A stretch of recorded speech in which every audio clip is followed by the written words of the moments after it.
Welcome to the Finding the Magic podcast, where books come alive. I'm Tricia Copeland, a fiction author and host of this show.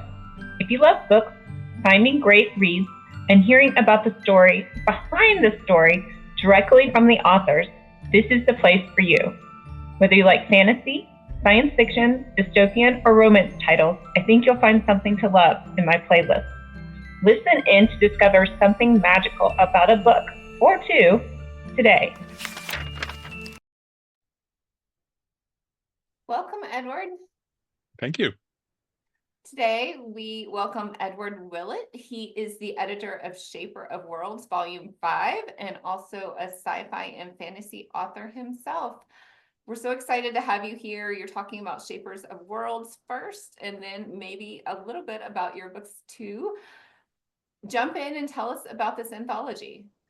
Well, I have my own podcast, which is called The Worldshapers. It started in 2018. At the time, I had a book out called Worldshaper, so it all kind of tied together.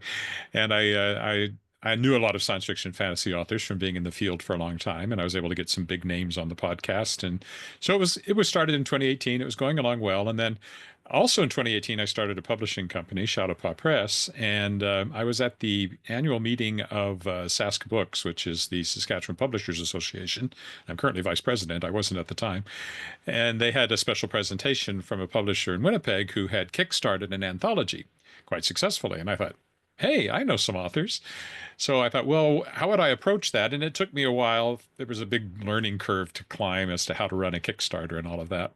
But in 2020, I guess, is when I finally got around to the Kickstarter. What I did was ask everybody who was a guest of the podcast during the first year if they would like to contribute to this anthology. And I got 18 yeses, and there were 9 reprints and 9 original stories in that first anthology. And I decided, okay, I'll try this. I did a Kickstarter. It succeeded, even though it was March 2020, and there were a few other things happening in the world in March of 2020. I can't really remember what was going on then, but it was very weird. But yeah, so it succeeded, and I thought, well, that was nice, and so I continued to do it up through the 5th year. And the podcast is still going, but it's kind of changed focus. It used to be very only science fiction and fantasy, and now I talk to other authors as well.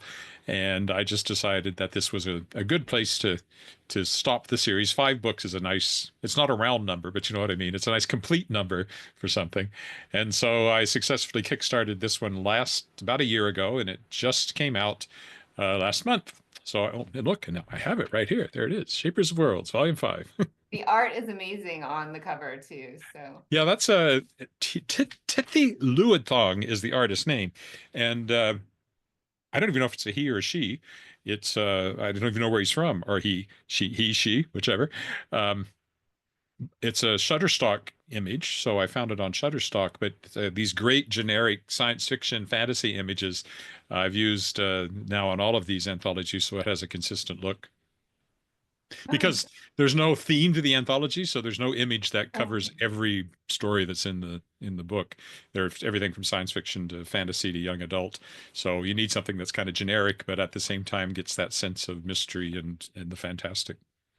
So that's interesting that you have so it's not only sci-fi fantasy focused. It's all science fiction fantasy, but it's sometimes there's stories for that would be classified as YA, but they're still science fiction fantasy. Okay, science fiction fantasy, but spanning from YA to adult. Neat. Well, and I have to say, you say about how to set up Kickstarter. Well, how to set up running an anthology is a huge thing. In addition to, I think maybe more so than the Kickstarter. I suppose. But I've been working as a writer. I hadn't edited any anthologies before this one. So that was kind of new as well, working with this group of authors. And, I'm working with, I had to deal with agents in a few cases. Some of these people are international bestsellers. So I had to come up with a high quality contract for everybody. And so, yeah, I guess there was some work in there as well. Yeah, because I've been in several different anthologies, and all of them are run not completely different, but a little bit different. Like the last one, it was very much more structured, like 3 people read your story plus 2 editors. And yeah, it was a whole other level that I'd done before in an anthology. So it was a little bit different. Yeah, I've been in a few, especially there's a company in the States called Zombies Need Brains, LLC. And the guy behind that, Joshua Palmatier, shares a publisher with me. We've both been published by DAW Books in New York, and I've met him a few times. And he's very successfully kickstarted many anthologies. They are all very tightly focused, though. So I've been on that side of things as well. And I know that mine is different. Some people have pointed out that it is because it's so diverse in the types of stories that are in it, it is unusual. Most anthologies have a tight theme. Like I was in one, it was called, what was it called? Anyway, it was about if the ancient deities, what they would be doing in today's world if they were still around. And I wrote a story about the ancient Babylonian goddess of beer and how she's running a brew pub. So, so it was that kind of thing.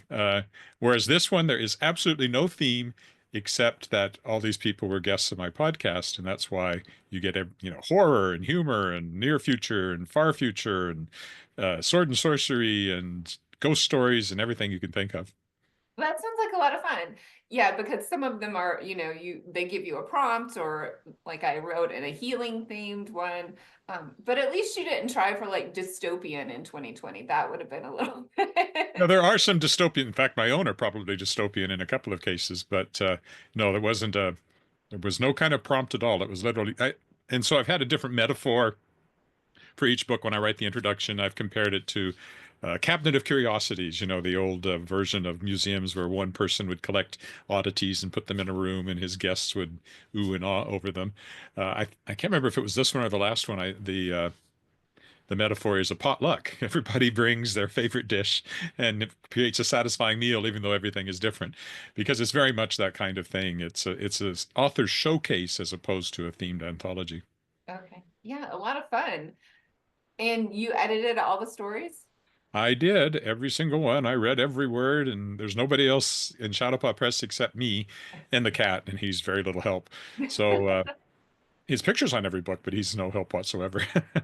Yeah, so I edited all the stories and got back to everybody and went through all that process. It was a large undertaking for sure.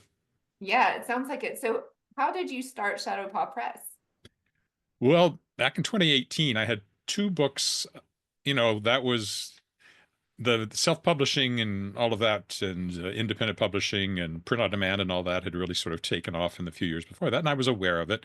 And I did have a couple of things I thought, well, I'll put these out. I was just going to put them out, through Amazon or whatever. One was a collection of my own short fiction. I don't write a lot of short. I've written more actually in the past few years, but I hadn't written a lot of short fiction. But I finally had enough. I thought I could put a collection together. It was called Paths to the Stars. And then I also had my grandfather-in-law's, I mentioned to you before we started, this is my grandparents-in-law's house. And some of the books back there still date back to when they lived in the house. We've got a lot of their stuff still in the house because it's been in the family since 1939. So he had written his First World War memoirs late in life and typed them up, and they were never published. He just shared them with friends. But I had those manuscripts, and I'd put them online. And I thought, 2018 is the centennial of the armistice of the First World War. It'd be a great time to put these out in book form. So I pulled that all together. And again, I was just going to put it on Amazon, but I talked to another local publisher, Heather Nichol at Your Nicholsworth Publishing, and she said, "No, you should start a publishing company." And okay, and so I did. And that's how Shadowpaw Press started. Named Shadowpaw after, as I said, after our black Siberian cat, who has a publishing history because he was actually found for me by my publisher in New York, Betsy Wollheim at DAW Books, who owned his uncle, Uncle Roscoe. And she knew this breeder down in West Virginia. So she went down and sent pictures of kittens. And I said, "Oh, we like that little guy." And I flew down to New Jersey and met them. She went down with her copy editor to pick up the cat and drove him from Baltimore back to New Jersey in a snowstorm. And I picked up the cat and flew back with him. So he has a long publishing history. So it seems appropriate he should be on every book. Yes, it does. Well, my cat is not here today. I don't know where he is, but he oftentimes will walk across my desk as we're doing. He's a black cat too. So Yeah, every once in a while he's popped up in the middle of one of these. they tend to do that, don't they? Well, talk to me about your background in your own books. Well, I started my career as a newspaper reporter, but I always knew I wanted to eventually be a freelance writer. I decided on that. I wrote 3 novels in high school. In fact, they're all still on my desk here. All fantasy, science fiction. And so I started writing my first short story was called Castor Glass Hypership Test Pilot. I was 11 years old. And yeah, so, my mind was in science fiction right from the very beginning. So I worked as a newspaper reporter and editor for 8 years, and I worked as a communications officer for the Saskatchewan Science Center here in Regina for a few years. But all that time, I was also writing on the side. And in 1993, I said, that's it. I'm going to make the plunge as a full-time freelance writer, which I did, and I've been freelancing ever since. I've written tons of stuff because once I was a freelancer, I had to take on whatever would pay. Written tons and tons and tons of nonfiction for educational publishers. I actually started my career writing computer books of a kind that don't even exist anymore, the kind that used to say, to open a file, click File Open in Word. So they were like this thick telling you how to use Word. I did all that kind of stuff. But along the way, I sold my first short story I was in my 20s, and I sold a few more, and then finally had a novel out in 1997. And I've just been writing. So I have at this point, I've lost count, but more than 60 books of one sort or another, and 20 plus novels, I think. My main publisher for years has been DAW Books in New York. They've published a dozen of my novels. I don't have anything coming out from them anytime soon, but I'm working on another adult science fiction novel, but I also write for young adults. So basically, at this point, it's I just write and edit. And that's what I've been doing now for a very long time. Living your best life, it sounds like. I guess so. I married an engineer, though. That was a really good career move. So Yeah, I have one of those. oh, there you go. So do you have a story in Shapers of Worlds? Well, I do, because as editor, why not? So every one of that's why I said I've written more short stories in the last few years. Partly that's because every year I put out an anthology and I put one of my stories in it. So, including one, was it 2 books ago? That was actually a short story that led into the novel I had coming out, which, by the way, features a cat. It's called The Tangled Stars. It's a far future outer space science fiction adventure that features an AI-uplifted talking cat who becomes a starship captain. That's kind of the quick pitch for that one. And so there's a short story featuring that cat in volume 3, I think. But yeah, every year I've had one. I've had one in there. Fun. We'll talk about your story in this one, the characters, the plot. Just give us a little bit. Well, my story in this one is called Quid Est Veritas, which is Latin for what is truth, and of course is one of the questions that Pontius Pilate asks Jesus during his trial. Because, in fact, oddly enough, I just watched Jesus Christ Superstar, the movie, and it's in there as well. Um, and it was kind of playing with this idea that, well, 2 things came together in it. One was the idea that there's kind of an imposed truth on people. These are the things that you are supposed to believe, and you get hammered with this all the time. These things are supposed to, and if you go against that, sometimes you can get in trouble. There's a number of examples in recent times. And I thought I combined that with the idea of the Neuralink implant, where you have an implant into your brain that gives you a direct access to a computer. And in my world, there's basically a ministry of truth, and everybody has one of these chips. And the day's truth is sent out by the government every day, telling you what you will believe. And it can change on a moment's notice if the people in charge decide, well, this thing that we told you to believe last week, we've decided you don't believe that anymore, so you're now going to believe this. And my main character is actually immune to it, but he has risen to the point where he's the one that clicks the button that sends out the truth every day, even though he's not personally affected by it. So he actually remembers all the things that you weren't supposed to remember and that didn't happen. And then a new employee shows up in his office, and it turns out, as they become romantically involved, but then she reveals that in fact she's part of a group of people who are immune, and they have a virus they can send out through this Neuralink, which will break this monopoly on the truth that the government has through this implant. And yeah, so that's the setup. And I guess I shouldn't say how it ends, but that's how. No, don't give away too much. Well, so I'm guessing he doesn't tell anybody that he's immune, or they wouldn't have put him in charge of this, because if No, you're in no, charge of this, you should he's probably believe it, right? he has learned how to disguise this fact over the years. Yeah. Well, and she must really trust him to tell him that she's part of this group, right? He is their only hope for getting this thing out there. So that's why she has showed up in his office. They have manipulated everything so that she's there and he's there. This is their one chance to make this happen because he's the only one, and because he's immune, he's the only one who can do it. So yeah, she has to convince him to join their little revolutionary plot. Well, it's interesting that she convinces him versus like maybe blackmailing him or, threatening to kill him or kill his family or something like that. No, there's nothing like that. Oh, now, having said all that, you must realize I haven't read the story for a while, so I don't remember every single detail. But Well, it sounds like a lot of fun. What is your other, I mean, you probably can't pick favorites because then you would be picking a favorite author too, but maybe just tell me about one more story about in the anthology. well, as usual, when you do these, you have to come up with an order. So actually, both the first one and the last ones are two that I really like. But I think the last one I think was the most fun in many ways. It's by Brian Trent, and it's these. It's you don't know what's going on to begin with, but it's basically the animals from the island of Dr. Moreau. So they have in the classic Jules Verne, or sorry, H.G. Wells story, he has created these intelligent animals, and they've gotten off the island and made their way to London. They're looking, basically seeking to join the world of men. Unfortunately, because this is the H.G. Wells world, they get to London just in time for the Martian invasion from the War of the Worlds. And that's the setup, and it's just a lot of fun. And also, I haven't mentioned yet that the book is illustrated by a Calgary artist, Wendy Nordell. She happens to be my niece, and she did the last one as well. And just to give you a flavor of it, this is the illustration for this one, and you can see the animals there and the Martian tripod.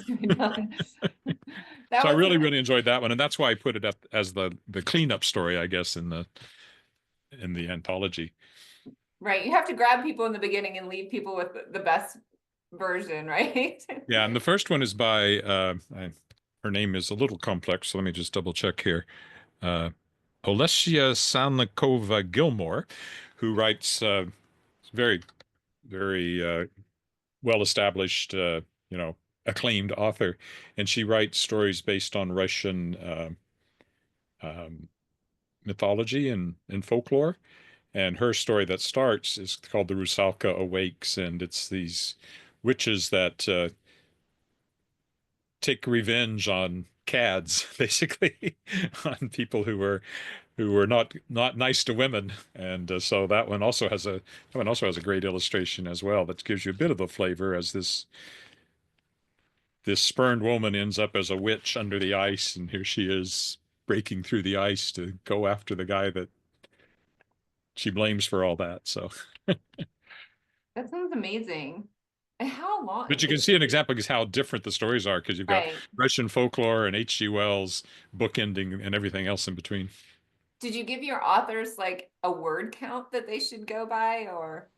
Well, the pay was for new fiction, and this is mostly new. There's a few reprints, but it's mostly new. Was 10 cents Canadian a word for new fiction, and 5 cents a word for reprints. And I set that up to $500. So the maximum I would pay for a story was $500. So the goal was 5,000 words. But if they wanted to go longer and were willing to, accept the $500 cap, that was fine too. And quite a few of them did go quite a bit longer because their story needed to be longer, and they were fine with the $500 without the 10 cents a word. So the limit was kind of 5,000. But I didn't care if they went longer. A few went shorter, which was nice because otherwise the book might get unwieldily thick. If everybody did a 10,000 word story with 23 authors, that would have been a problem. But yeah, that would have been a problem. You couldn't have gotten that down to a 99-cent sale if you needed to. Yeah, it came out as you can see. It's a good solid book, but not massive. I think I did perhaps shrink the font size a little from previous books just to keep it down to a more reasonable length. Because it was, I think this may be the longest, although the last one was pretty long too. Well, I mean, and I think I told you my husband is an engineer and he won't read anything that takes him more than 15 minutes to read. So he started really liking these anthologies because he can get one and then just read a story in 15 minutes and put it down and be fine. So, well, that is the advantage of short fiction. And, certainly from the era when I started reading science fiction fantasy, short fiction was my gateway in. In fact, I still have some anthologies back there. They date back to when I was a kid. Um, and this every story was different, or it would be a collection. So I think of the Isaac Asimov robot stories. Certainly they all were short stories to begin with. I, Robot was a collection of short fiction. So short fiction has often been it still thrives in science fiction and fantasy, where it's not as much as it used to be in some of the other genres, I think. yeah, that's true. I haven't thought about that, but all the anthologies I've written in have been fantasy or sci-fi. It's still a thing, and it's still a thing in this genre. Yeah, well, that's good for you, right? Yeah. So tell me what's next on the horizon for you. Well, as I said, I'm writing a novel right now. It's called The Fifth Magic, and I have a publisher that's interested in it, but they'd like me to finish the book. Go figure.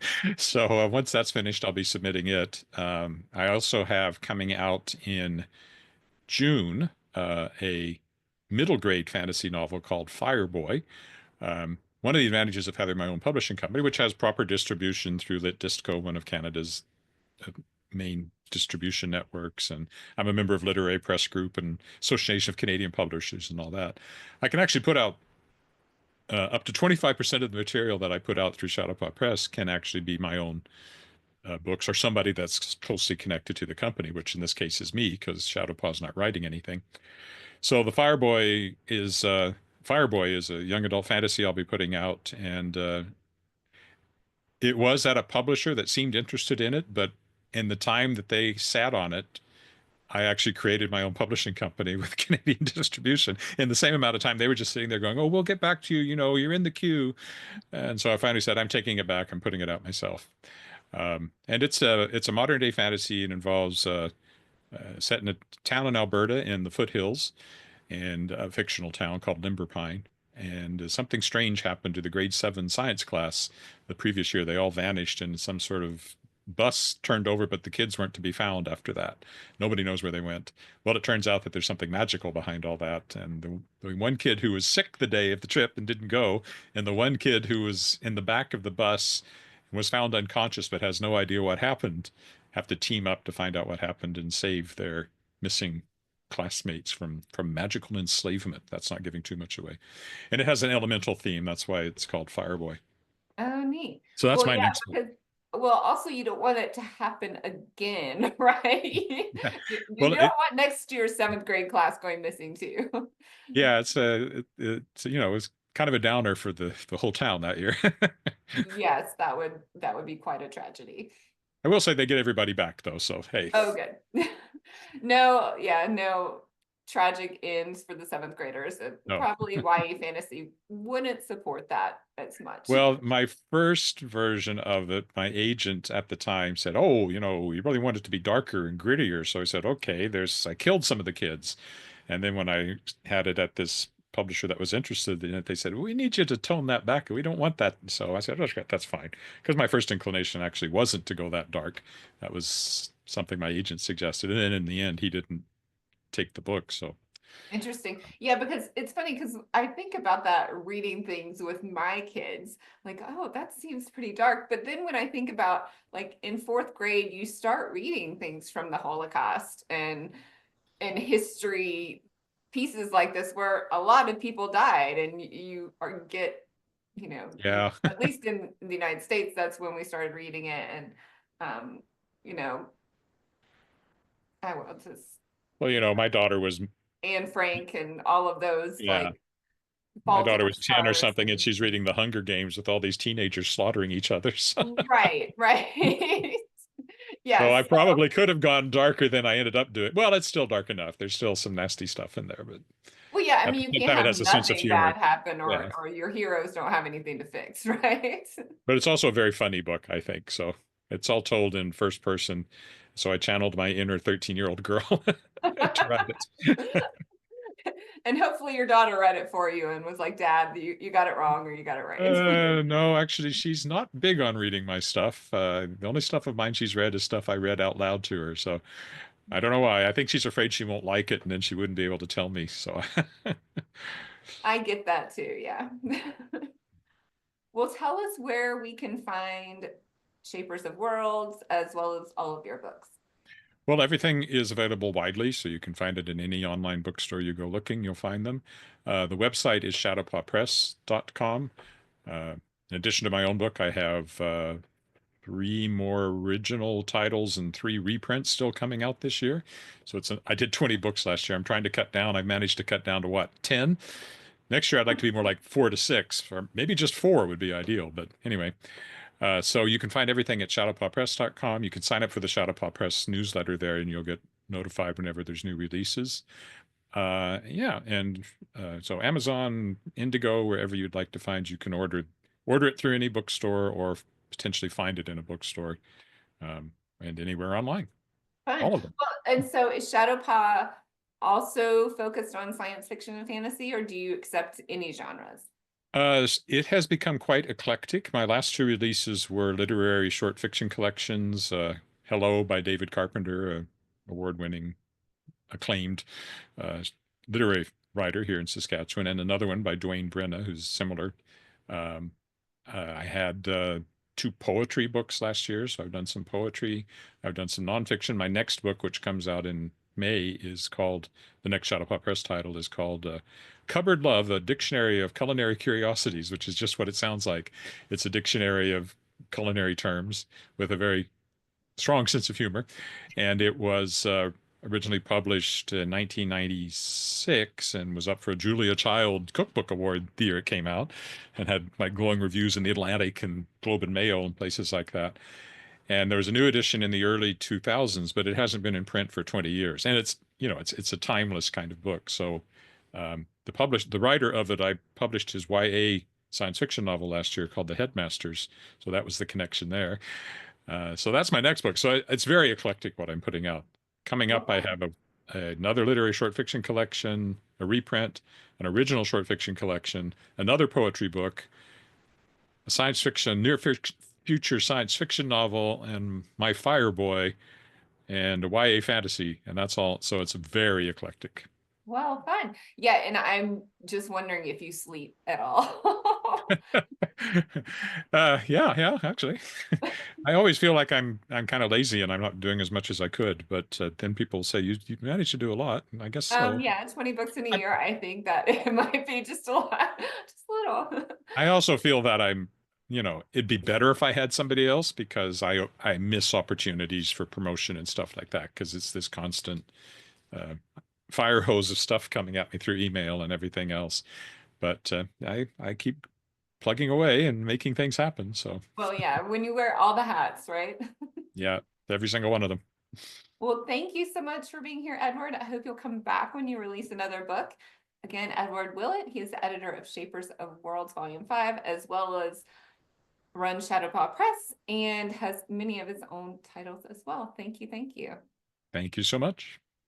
I'll talk to you soon. Bye. Okay, bye. I hope you enjoyed this episode of the Finding the Magic podcast. I'm your host, author and podcaster Tricia Copeland, and I love getting behind the scenes. If you like the podcast, make sure to subscribe and stop in each week to discover new authors and books. Thanks for listening, and until next time, keep finding the magic.